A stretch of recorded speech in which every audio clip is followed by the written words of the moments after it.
भारत माता की, भारत माता की। केंद्र मंत्री स्वागतम, स्वागतम।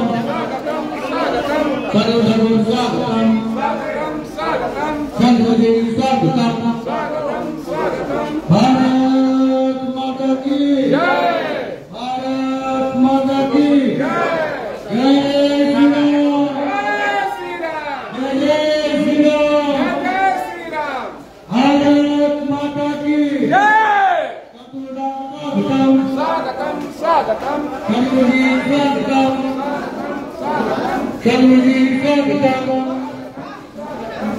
भारत माता प्रतिकृति श्यामा प्रसाद मुखार्जी प्रतिकृति এবং ইন্ডিয়া সরকার যে প্রতিকৃতিতে পুষ্পার্ঘ প্রদান করতে অনুরোধ করছি কেন্দ্রীয় মন্ত্রী শ্রী শান্তনু ঠাকুর মহাশয়।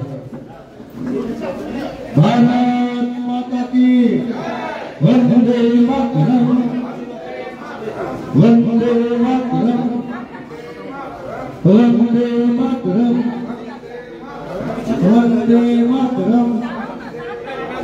भारत माता की, भारत माता की, भारत माता की।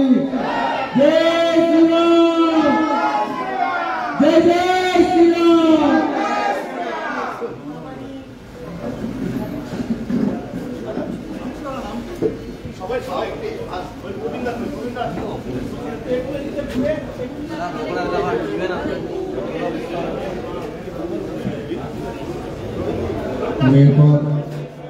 অনুরোধ করব জেলার মিডিয়া সেলের ইনচার্জ মাননীয় সৌমিত্র সান্যাল মহাশয়কে এই সাংবাদিক সম্মেলনটি পরিচালনা করার জন্য ধন্যবাদ।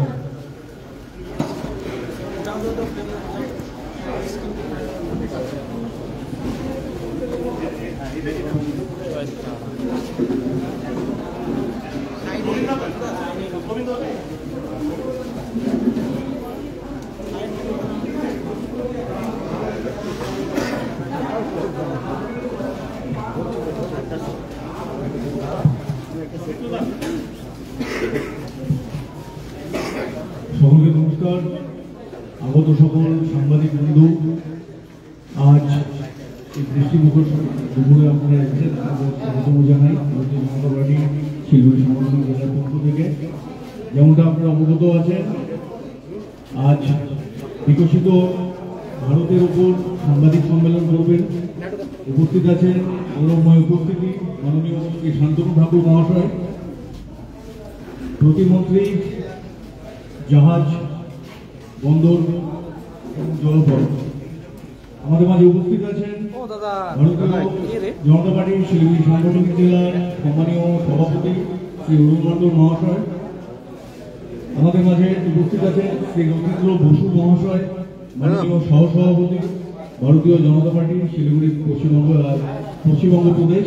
উপস্থিত আছেন মাননীয় নবীন আগরওয়াল মহাশয়, সহ কোষাধ্যক্ষ পশ্চিমবঙ্গ প্রদেশ। উপস্থিত আছেন নান্টু পাল মহাশয়, সাধারণ সম্পাদক ভারতীয় জনতা পার্টি শিলিগুড়ি সাংগঠনিক জেলা। আমাদের মধ্যে উপস্থিত আছেন শ্রী অমিত জৈন মহাশয়, ভারতীয় জনতা পার্টি শিলিগুড়ি সাংগঠনিক জেলা কমিটির নেতৃত্ব এবং বিরোধী দলনেতা শিলিগুড়ি পৌর নিগম।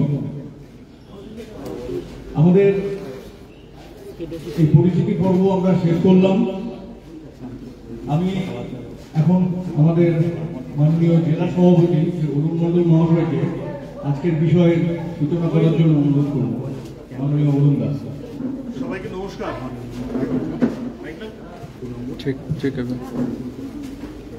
সবাইকে নমস্কার। আপনারা জানেন যে গত 9 তারিখে ভারতবর্ষের যশস্বী প্রধানমন্ত্রী নরেন্দ্র মোদীর 11 বছর পূর্ণ হয়েছে এবং সেই উপলক্ষে আজকের এই সাংবাদিক সম্মেলন। আজকের এই সাংবাদিক সম্মেলনে উপস্থিত হয়েছেন মাননীয় কেন্দ্রীয় মন্ত্রী সম্মানীয় শ্রী শান্তনু ঠাকুর মহাশয় এবং এই প্রাকৃতিক দুর্যোগ, এই মুষলধারে বৃষ্টির মধ্যেও আপনারা সবাই উপস্থিত হয়েছেন সাংবাদিক বন্ধুরা। তাই ভারতীয় জনতা পার্টি শিলিগুড়ি সাংগঠনিক জেলার পক্ষ থেকে আপনাদের প্রত্যেকে নমস্কার এবং অভিনন্দন জানাই। আপনারা শুনে থাকবেন যে শিলিগুড়ির মেয়র অথবা রাজ্যের মুখ্যমন্ত্রী মাননীয় মুখ্যমন্ত্রী মমতা বন্দ্যোপাধ্যায় বারবার বলেন যে পশ্চিমবঙ্গে ইলেকট্রিসিটির কোনো ঘাটতি নেই। যখন 60,000-এর উপরে ইন্ডাস্ট্রি বন্ধ হয়েছে তারপরে বলছেন যে ইলেকট্রিসিটির কোনো সমস্যা নেই।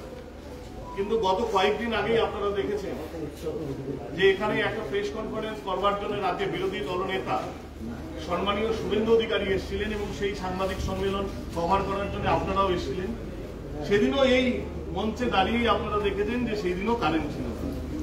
এবং আজকে এই ঘোষিত যে কর্মসূচি প্রেস কনফারেন্স মাননীয় মন্ত্রী করবেন, আজকের এই কার্যক্রমের সময়ও আজকে আমাদের এই কার্যালয়ে ইলেকট্রিসিটি নেই, ইলেকট্রিসিটি বন্ধ হয়ে আছে। তার মানে এখানে দুটো শব্দ ব্যবহার করা যেতে পারে যে ইলেকট্রিসিটির অবস্থা পশ্চিমবঙ্গের কোন জায়গায়, উন্নয়নটা কোন জায়গায়। আর না হলে পরে বিরোধীদের যাতে কোনো কার্যক্রম না হয় তাই ইলেকট্রিসিটিকে ইচ্ছে করেই বন্ধ করে দেওয়ার কণ্ঠরোধ করার চেষ্টা করছে বিরোধীদের। তো আজকের এই নরেন্দ্র মোদী যে 11 বছরের শাসনকাল, সেই শাসনকালে যে ভারতবর্ষের যে কাজ নরেন্দ্র মোদী করেছেন তার মন্ত্রিসভার যিনি সহযোগী তিনি আপনাদের কাছে বিস্তারিত বলবেন। আমি শুধু আপনাদের কাছে এইটুকু বিষয় রাখবো যে গত কয়েক বছরে আমরা যে জেলায় বসবাস করি এই জেলার কি কি উন্নয়ন ভারতীয় জনতা পার্টি নরেন্দ্র মোদী সরকারের পক্ষ থেকে আমরা পেয়েছি। আমরা জানতাম যে দার্জিলিং মোড়কে শিলিগুড়ির ফাঁস বলা হতো, কারণ শিলিগুড়িতে প্রবেশ করতে গেলে এই দার্জিলিং মোড়ে যে যানজট, এই যানজটকে উপেক্ষা করে শিলিগুড়ি পৌঁছানো খুব কষ্টকর ছিল। এবং এই নরেন্দ্র মোদী সরকারের নেতৃত্বে আমাদের এই শিলিগুড়িতে 3,500 কোটি টাকা খরচ করে আমাদের যে মাটিঘাড়া বালাসন ব্রিজ থেকে শুরু করে সেবক পর্যন্ত এলিভেটেড রোড তৈরি হচ্ছে, যার খরচ হচ্ছে 3,500 কোটি টাকা। নরেন্দ্র মোদী সরকারের নেতৃত্বে এখানে এই রাস্তা তৈরি হচ্ছে। শিলিগুড়ির রিং রোড, শিলিগুড়ির চারপাশে যে রিং রোড, সেই রিং রোডও আমরা দেখলাম যে শিলিগুড়ির যে যানজট, সেই যানজট থেকে রক্ষা করার জন্য শিলিগুড়ির চারপাশে একটা রিং রোড তৈরি করছে এবং সেই রিং রোডেরও খরচ 3,000 কোটি টাকার ওপরে। আমরা দেখলাম যে আমরা জানি যে গোরখপুর থেকে শিলিগুড়ি পর্যন্ত একটা বিকল্প রাস্তা তৈরি হচ্ছে, 4 লেনের রাস্তা, যে রাস্তার খরচ 3,200 কোটি টাকা, যার জমি অধিগ্রহণের কাজ শুরু হয়েছে। শিলিগুড়ি থেকে ফুলবাড়ি আমরা জানি যে আমাদের এখানে সার্ক রোড হয়েছে, কিন্তু শিলিগুড়ি থেকে যে ফুলবাড়ি রাস্তা, সেই রাস্তা খুব কনজেস্টেড রাস্তা। এবং এই নরেন্দ্র মোদী সরকারের নেতৃত্বে 750 কোটি টাকা ব্যয়ে শিলিগুড়ি থেকে ফুলবাড়ির রাস্তা, সেই রাস্তা সম্প্রসারণ হচ্ছে। আমাদের এখানে পাহাড় এবং সমতল মিলে জলের সমস্যা, সেই জলের সমস্যা কেন্দ্রীয় সরকার নরেন্দ্র মোদী আমাদের এখানে 2,450 কোটি টাকা বরাদ্দ করেছেন শুধুমাত্র হর ঘর জলের জন্য। বাগডোগরা বিমানবন্দর নর্থ ইস্টের মূল প্রবেশদ্বার, যে বাগডোগরা বিমানবন্দরের উন্নয়ন হওয়া খুব দরকার ছিল, কোন সরকারের মনে পড়েনি। কিন্তু ভারতবর্ষে যশস্বী প্রধানমন্ত্রী নরেন্দ্র মোদী আসার পরে মনে হয়েছে যে এই বাগডোগরা বিমানবন্দরের উন্নয়ন করা দরকার এবং এই বাগডোগরা বিমানবন্দরের জন্য 3,000 কোটি টাকা তিনি বরাদ্দ করেছেন এবং তার কাজও আমরা দেখছি শুরু হয়েছে। আমরা স্বাস্থ্য পরিষেবা, আমাদের এই জেলায় 211 কোটি টাকা নরেন্দ্র মোদী দিয়েছেন এখানে স্বাস্থ্যের উন্নয়নের জন্য এবং শুধুমাত্র উত্তরবঙ্গ মেডিকেল কলেজে 150 কোটি টাকা দিয়েছে উত্তরবঙ্গ মেডিকেল কলেজে স্বাস্থ্য পরিষেবা উন্নয়নের করার জন্য। প্রধানমন্ত্রী ত্রাণ তহবিল থেকে, আমরা জানি প্রধানমন্ত্রী ত্রাণ তহবিল আছে, সেই প্রধানমন্ত্রী ত্রাণ তহবিল থেকে আমাদের এই দার্জিলিং জেলার 210 জন গরিব মানুষ যারা উপকৃত হয়েছে। আমরা জানি যে নীল জলপাইগুড়ি যে রেল স্টেশন, শিলিগুড়িতে সেই নিউ জলপাইগুড়ি রেল স্টেশন থেকে কলকাতা, পাটনা এবং গৌহাটি পর্যন্ত বন্দে ভারতের মতন এক্সপ্রেস ট্রেন চালু করেছেন প্রধানমন্ত্রী নরেন্দ্র মোদী। আমাদের নিউ জলপাইগুড়ি যে রেল স্টেশন আছে তার আধুনিকরণ করার জন্য 3,350 কোটি টাকা ব্যয়ে আধুনিকরণ হচ্ছে NJP railway. Siliguri rail junction যে রেল স্টেশন তার ফুট ওভারব্রিজ এবং এসি লঞ্চ তার উদ্বোধন করেছেন প্রধানমন্ত্রী নরেন্দ্র মোদী ব্যবস্থাপনায়। আমাদের এই দার্জিলিং জেলা সাংসদ, মাননীয় সাংসদের যে 6 বছর সময়, এই 6 বছরের মধ্যে তিনি 22 কোটি টাকা এই এলাকার উন্নয়নের জন্য খরচ করেছেন। স্কুল, স্বাস্থ্য, সৌর আলো, স্যানিটেশন, রাস্তা, তপশিলি জাতি, তপশিলি উপজাতিদের উন্নয়ন তহবিলে। প্রধানমন্ত্রীর আবাস যোজনার ঘর আমাদের এখানে শহর এলাকায় 16,121টি ঘর প্রধানমন্ত্রীর পক্ষ থেকে দেওয়া হয়েছে প্রধানমন্ত্রী আবাস যোজনা। এবং এই জেলার গ্রামীণ এলাকায় 4,195টি প্রধানমন্ত্রী আবাস যোজনার ঘর দিয়েছে। আমরা রাস্তার কথা জানি, দার্জিলিং যে জেলা, এই জেলায় প্রধানমন্ত্রী 166টি প্রধানমন্ত্রী গ্রাম সড়ক যোজনার কাজ করেছেন, যার 852 কিলোমিটার রাস্তা হয়েছে এবং 597 কোটি টাকা খরচ হয়েছে। এবং সম্প্রতি 25টি নতুন রাস্তাকে প্রধানমন্ত্রী আবাস যোজনার অন্তর্ভুক্ত করে তার কাজও শুরু করেছে। এবং এই দার্জিলিং জেলায় ছোট ছোট সমন্বয় করে স্বনির্ভর গোষ্ঠী করে 271টি সমন্বয় গোষ্ঠী, স্বনির্ভর গোষ্ঠী তৈরি করেছে। 360টি ক্ষুদ্র উদ্যোগকে প্রধানমন্ত্রীর যে স্কিম তার থেকে সহযোগিতা করা হয়েছে। এই বিষয়গুলো আমাদের এই দার্জিলিং, আমাদের যে জেলা, এই জেলায় হয়েছেন। এবং আমি মাননীয় শান্তনু ঠাকুর মহাশয়কে আগ্রহ করব যে প্রধানমন্ত্রী এই বিষয়ে রাগ বাড়ান।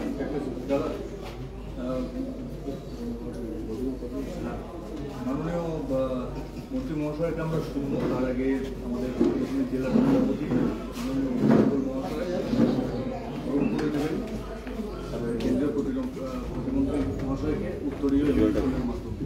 भारत माता की जय, भारत माता की जय।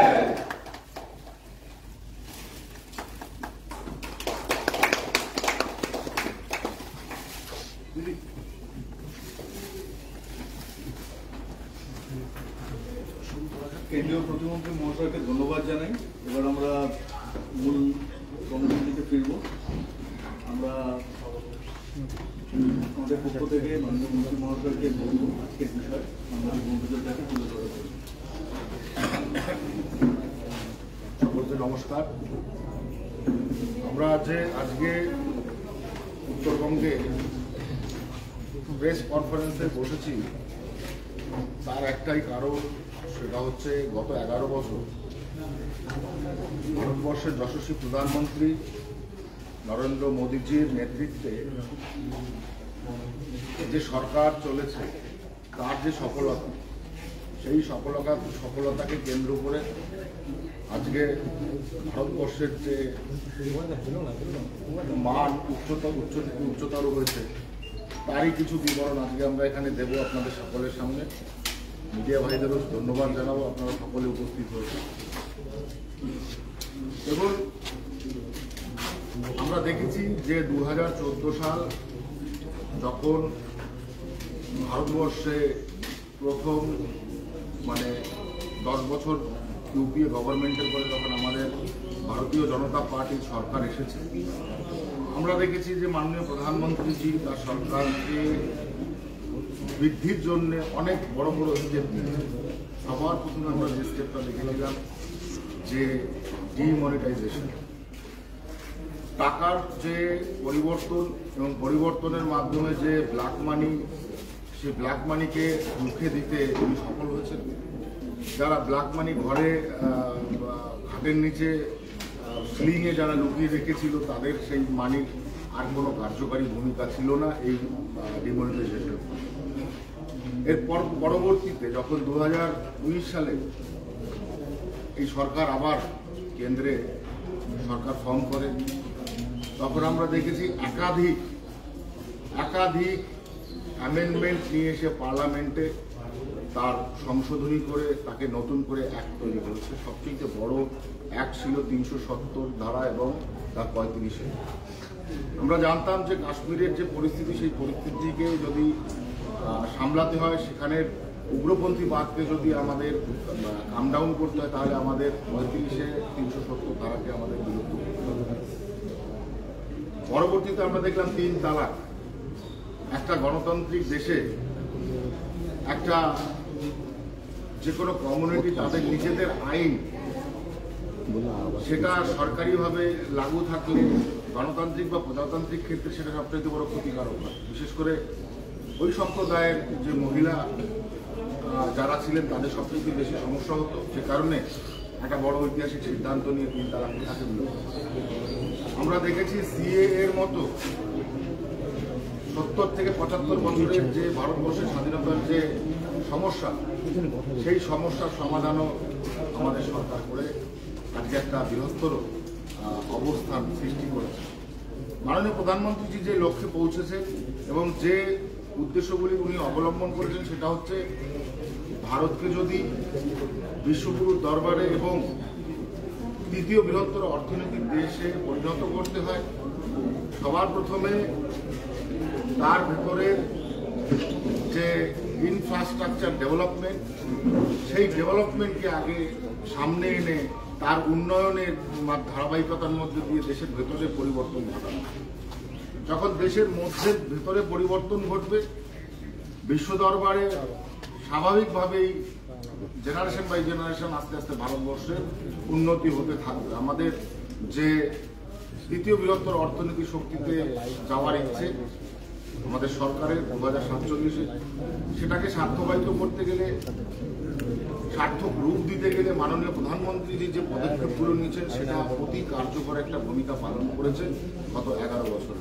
এর বিভিন্ন উদাহরণ আছে।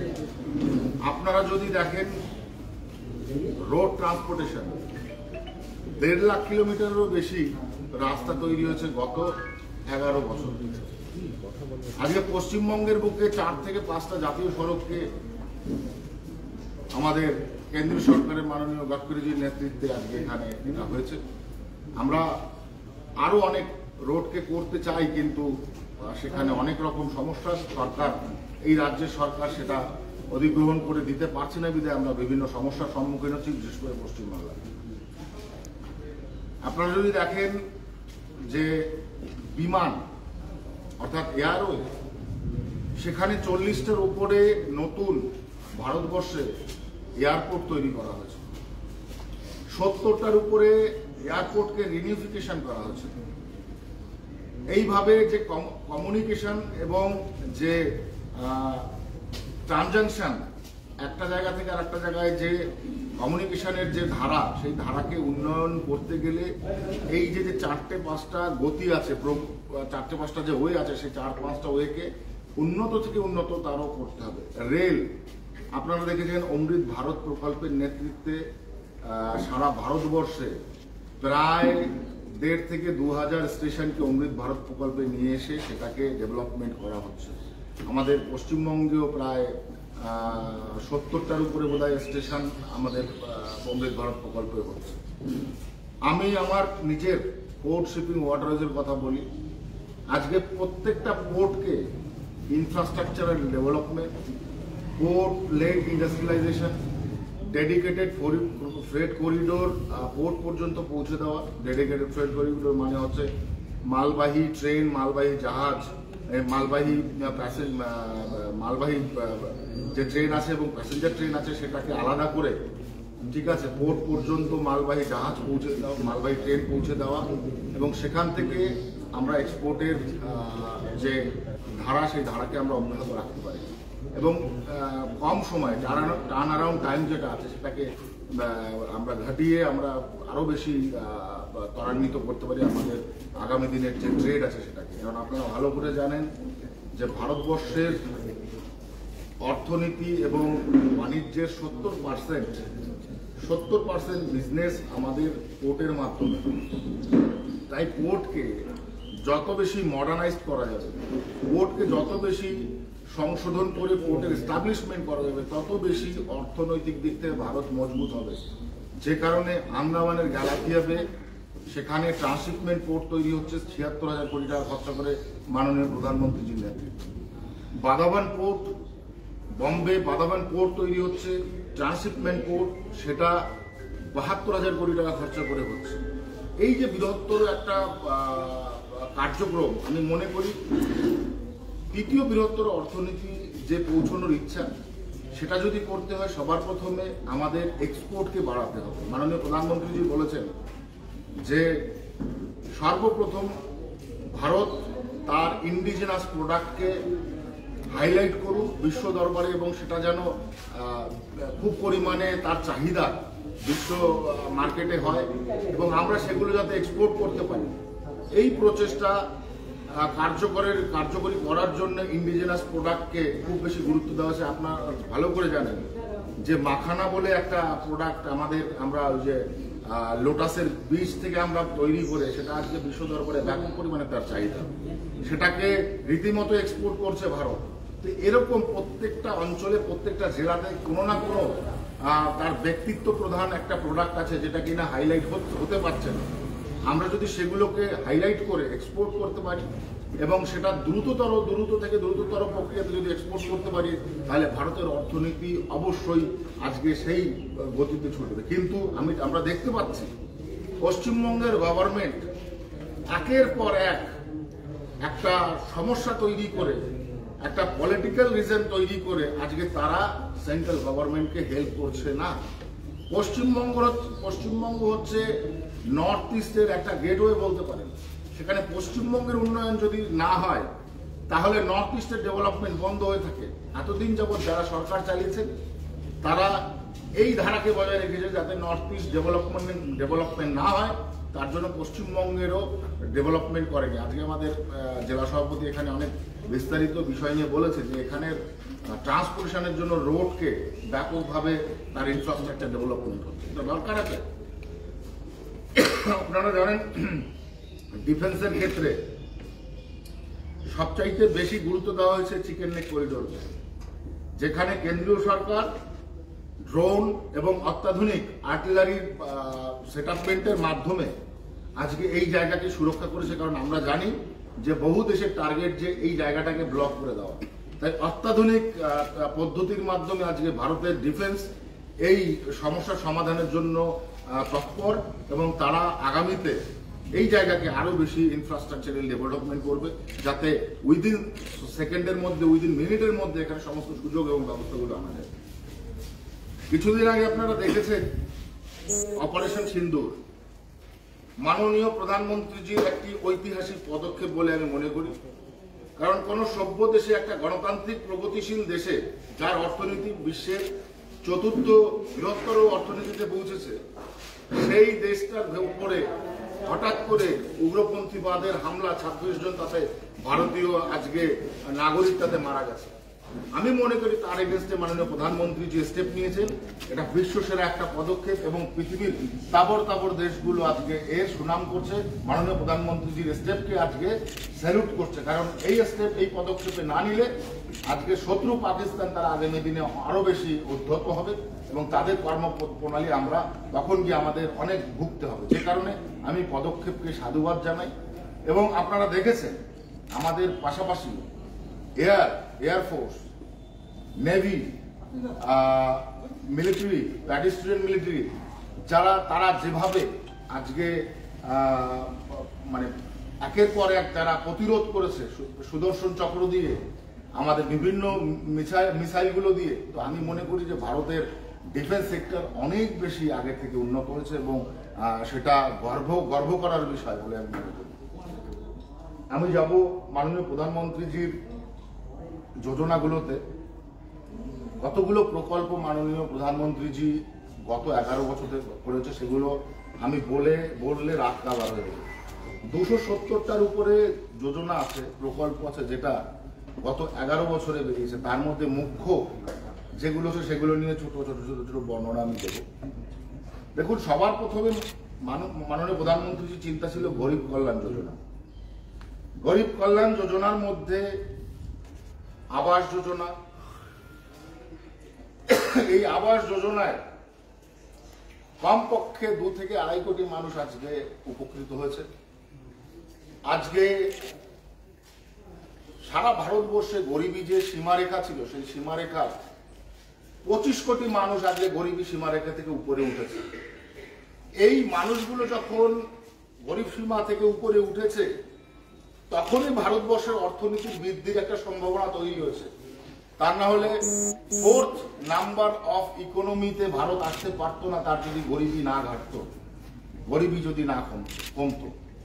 আপনারা জানেন যে রুরাল এলাকাগুলোকে আরবান এলাকায় জোড়বার জন্য প্রধানমন্ত্রী সড়ক যোজনার যে পরিমাণে আজকে ইনভেস্টমেন্ট এবং তার যে প্রক্রিয়াকরণ, তার যে ডেভেলপমেন্ট, সেটা ভারতবর্ষ জুড়ে হয়েছে। আমরা জানি টোটাল রোড ট্রান্সপোর্টেশন হয়েছে প্রায় 1.5 লক্ষ কিলোমিটার সারা ভারতবর্ষের মধ্যে। এটা একটা হিউজ, পৃথিবীকে 4-5 বার বোনা প্রদক্ষিণ করা যাবে এরকম টাইপের রোড ট্রান্সপোর্টেশন তৈরি করা হয়েছে। সেটা প্রধানমন্ত্রী সড়ক যোজনা হোক, এনএইচ, যে কোনো এনএইচ রোডগুলো হোক, অন্যান্য যে রোডগুলো আছে সেগুলো হোক। প্রধানমন্ত্রী উজ্জ্বলা যোজনা, মায়েদের সবচেয়ে বড় সমস্যা ছিল, তাদের কাঠে রান্না করে তাদের লাংস প্রবলেম, তাদের বিভিন্ন ধরনের প্রবলেম হচ্ছিল, যেটা কিনা উজ্জ্বলা যোজনার মাধ্যমে প্রধানমন্ত্রীজি প্রত্যেক মায়ের ঘরকে আলোকিত করে দিয়েছে। আপনারা দেখেছেন যে রিসেন্টলি যারা মধ্যবিত্ত বা উচ্চ মধ্যবিত্ত মানুষ 12 লাখ টাকা পর্যন্ত আজকে ট্যাক্স ফ্রি করে দিয়েছে কেন্দ্রীয় সরকার। এটা হচ্ছে সবচাইতে বড় পদক্ষেপ কেন্দ্র সরকারের, যে গরিবদের কল্যাণের জন্য ট্যাক্স 12 লাখ পর্যন্ত ইনকামের উপরে ট্যাক্স ছেড়ে দিয়েছে। আমি মনে করি এই ঐতিহাসিক কর্মকাণ্ড আগে কখনোই ঘটেনি। আপনারা এও জানেন যে আয়ুষ্মান ভারতের মতো যে প্রকল্প, যে প্রকল্পে 6 লাখ টাকা তার অ্যাকাউন্টে থাকবে, সে যে কোনো জায়গাতে সেই কার্ডের মাধ্যমে চিকিৎসা করতে পারবে। কিন্তু দুর্ভাগ্যের বিষয়, পশ্চিমবঙ্গ গভর্নমেন্ট আয়ুষ্মান ভারত প্রকল্প গ্রহণ করেনি। কিষাণ সম্মান নিধি যোজনা, প্রত্যেক কিষানের খাতায় বছরে 2 বার টাকা ঢুকবে 6,000 টাকা করে। এই যে প্রকল্প, এই কিষাণ সম্মান নিধি যোজনা পশ্চিমবঙ্গের গভর্নমেন্ট করেনি। গভর্নমেন্ট এটা এর সাথে কোনো কোঅপারেশনে যায়নি। তাহলে আজকে যে মানুষগুলো পশ্চিমবঙ্গে বঞ্চিত হচ্ছে, যে মানুষগুলো আজকে পশ্চিমবঙ্গের কৃষক, সাধারণ, এই যে যারা এরা বলছে কি একটা যেন লক্ষ্মী যেন ইসের ওটা ডাক্তারের একটা কি যেন ওদের দেয়, স্বাস্থ্যসাথী, মুখ থুবড়ে পড়ছে স্বাস্থ্যসাথী মানুষ। আমরা নিজের চোখে দেখেছি বাস্তবে, কোথাও স্বাস্থ্যসাথীর কোনো উপকারের কোনো কিছু লাগছে না। তো আমি মনে করি যে এই সরকার শুধু রাজনীতিকে ব্যবহার করার জন্য আজকে কেন্দ্রের সাথে অর্থনৈতিক, সামাজিক, রাজনৈতিক সমস্ত দিক থেকে নন কোঅপারেশন করছে, এবং যে কারণে দিনের পর দিন অর্থনীতিতে তলানিতে আছে। 6.5 লক্ষ কোটি টাকা দেয় না, আগামী 5 বছরের মধ্যে, আগামী 5 বছর না 2 বছরের মধ্যে দেখবেন 7 লক্ষ কোটি টাকা হয়ে গেছে। কারণ এদের তহবিলে টাকা নিয়ে এরা উন্নয়ন করবে কোত্থেকে? আমি যে উদাহরণগুলো দিলাম, আরো বহু উদাহরণ এরকম আছে, যে উদাহরণগুলো দেওয়া আবশ্যক। আজকে বিদেশ নীতির কথা যদি বলে, মাননীয় প্রধানমন্ত্রীজি আজকে বিশ্ব দরবারে ভারতকে বিশ্বগুরু সেন্সে নিয়ে যাওয়া এবং প্রত্যেকটা দেশে গিয়ে যেভাবে কনভিন্স করা, যেভাবে ভারতবর্ষকে রিপ্রেজেন্ট করা, আমি মনে করি গত 70 বছরে কোনো প্রধানমন্ত্রীকে আমরা দেখিনি এইভাবে ভারতবর্ষকে উচ্চ শিখরে নিয়ে যাওয়ার একটা চিন্তা ভাবনা, বা তার এই যে মোটিভেশন, তার যে ডেডিকেশন, তার যে কম্প্রোমাইজেশন, এটা আমি মনে করি একটা বিশ্বের কাছে একটা ফলপ্রসূত চিহ্নিত বস্তু হিসেবে সারা জীবন ইতিহাসের পাতায় রেখে যাবে। তাই আজকের এই যে সভা থেকে আমি কথাগুলোই তুলে ধরলাম এই কারণে যে पिछले 11 साल माननीय प्रधानमंत्री के द्वारा बेमिसाल, এই যে শব্দটা, এই শব্দটা এই কারণেই আমরা ইউজ করি। আমরা কোনো প্রধানমন্ত্রীকে এরকম ডেডিকেটেড এবং সেবামূলক কাজে নিজেকে অর্পণ করা আমি কখনোই দেখিনি। আজকে ধন্যবাদ জানাবো আপনাদের মিডিয়া ভাইদের যারা আজকে উপস্থিত হয়েছেন, আমাদের সমস্ত কার্যকর্তা যাদের উপস্থিত হয়েছেন এবং সামনেও আমাদের কার্যকর্তা আমাদের নেত্রীরা রয়েছে, সকলকে ধন্যবাদ। আমার বক্তব্য আমি আজকে প্রেস মিট এখানে শেষ করলাম। আমাদের কিছু প্রশ্ন ছিল বিসাইডস দি ডেভেলপমেন্ট। এই কোভিড নিয়ে রাজ্য বনাম কেন্দ্র টানাপোড়েন শুরু হয়েছে। রাজ্য বলছে কেন্দ্র তথ্য দিচ্ছে না, কেন্দ্র বলছে রাজ্য তথ্য দিচ্ছে না। কোভিড, দেখুন কোভিড যখন স্প্রেড আউট হবে তখন যেটা আমাদের হয়েছে যে সারা ভারতবর্ষ লকডাউন হয়েছে, আর যখন লকডাউন হয় তখন অবভিয়াসলি সেটা একটা অন্যরকম মানে কি কেয়ারটেকার টাইপের হয়ে যায়, প্রেসিডেন্টের আন্ডারে সরকার চলে কিন্তু কেয়ারটেকার টাইপের হয়ে যায়। তো অফকোর্স সবসময় কেন্দ্র সরকার রেসপন্সিবল। রাজ্য সরকার কেন্দ্র সরকারকে কি বলল, কেন্দ্র সরকারের কিছু যায় আসে না। রাজ্য সরকার তার খাতা কলমে কাজ সঠিক করছে কিনা সেটা আগে প্রেজেন্ট করুক কেন্দ্রের কাছে, রিপোর্ট জমা করুক। আমরা দেখেছি আয়ুষ্মান আরোগ্য নিকেতন হিসেবে কেন্দ্রীয় সরকার যে একটা প্রকল্প দিয়েছিল সেখানে ঝুড়ি ঝুড়ি মিথ্যে, একটা জেলায় 2টো ওপিডি পর্যন্ত নেই। আমরা দেখেছি এটা, 2টো ওপিডি নেই। এনারা আমাদের স্বাস্থ্যমন্ত্রীর কাছে টাকা চাইছে, 50,000 কোটি টাকার উপরে টাকা চাইছে যে আমরা স্বাস্থ্যের জন্য এটা করবো ওটা করবো। আমরা তো কিছুই দেখিনি। কোভিডে কেন্দ্রীয় সরকার যেভাবে হেল্প করেছে, পৃথিবীর মধ্যে 1 নম্বরে ছিল ভারত, যে পুরো রিকভারি করে মেকআপ করে তাকে রেকটিফিকেশন করে সম্পূর্ণভাবে অর্থনৈতিক দিক থেকে জেগে উঠেছে। তো কি বলতে চাইছে রাজ্য সরকার? রাজ্য সরকার একটা কোনো সুইটেবল মেনটেনেন্সই করছে না তার ইনফ্রাস্ট্রাকচার বলছি এই যে ফেডারেল স্ট্রাকচারের মধ্যে। তো কোনোদিনও রাজ্য সরকার সঠিকভাবে তার সরকারি গভর্নেন্স যে প্রক্রিয়া সেটাকে তারা করছে না। তারা পলিটিক্যাল রিজনে সমস্ত কিছু রাইজ আপ করাচ্ছে এবং সেটাই মানুষকে খাওয়াচ্ছে। রাজ্যের বিদ্যুৎ মন্ত্রী আজকে বিধানসভায় বলেছেন এই যে স্মার্ট মিটার প্রজেক্ট, এটা কেন্দ্রের প্রজেক্ট এবং কেন্দ্রীয় মন্ত্রীও বলছেন কেন্দ্রের প্রকল্প বাস্তবায়ন করতে হবে। আবার রাজ্য বিজেপি এটা বিরোধিতা করছে। এই রাজ্যে বিজেপি স্ট্যান্ডটা ঠিক কি এই স্মার্ট মিটার নিয়ে? দেখুন, স্মার্ট মিটার হলে মানুষের সুবিধা হবে, সকলের সুবিধা হবে, যেটা আমি নর্মালি বলছি। ভেতরের পলিটিক্স নিয়ে আমি কোনো কথা বলবো না, ঠিক আছে? ভেতরের পলিটিক্স সবসময় গভর্নেন্সের সঙ্গে, গভর্নমেন্টের সঙ্গে, গভর্নমেন্টের যে গভর্নেন্স হয়, অ্যাক্টিভিটিস হয়, সেটাতে সবসময় হস্তক্ষেপ করা আমাদের পক্ষে সম্ভব না। এটা নিয়ে আমি আর কিছু বলতে চাইছি না। কোথাও কি তৃণমূলের এই ফুরফুরা রাজনীতি ব্যাকফায়ার করছে বলে মনে হচ্ছে? কারণ কাসিম সিদ্দিকীকে ক্ষমতা দেওয়ার পর বাকিরা আবার নানা কথা বলছে। দেখুন, রাজনীতি মানুষের সেবামূলক কাজেই সবসময় আমি মনে করি যে সেটা দান প্রাপ্তির মতো।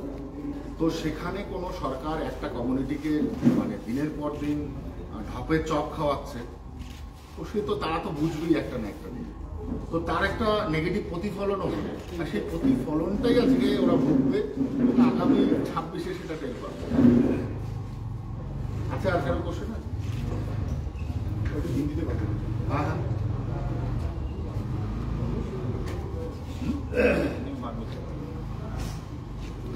এই নর্থ বেঙ্গলে আপনাদের আরেকটা মাইলস্টোন প্রজেক্ট আছে যেটা সেবক রংপুর রেলপথ, যেটা সিকিমকেও রেলের সঙ্গে জুড়বে। এইটা বারবার করে ডিলে হচ্ছে, ওটা কি অবস্থায় আছে? আমি বলতে ভুলে গেছি। ওটা অ্যাকচুয়ালি মানে এসের বন্ধটা কি আছে সেটা জানি না, কিন্তু ওটা কমপ্লিট হবে আগামী কিছু বছরের। কোনো টার্গেট রাখছে? জানতে হবে রেল ডিপার্টমেন্ট কেন ওটাকে আপাতত স্থগিত রেখেছে। নিশ্চয়ই কোনো কারণ আছে। ন্যাচারাল ক্যালামিটি হতে পারে, ল্যান্ডস্লাইড হতে পারে, এই সমস্ত জন্য হয়তো বন্ধ রেখেছে।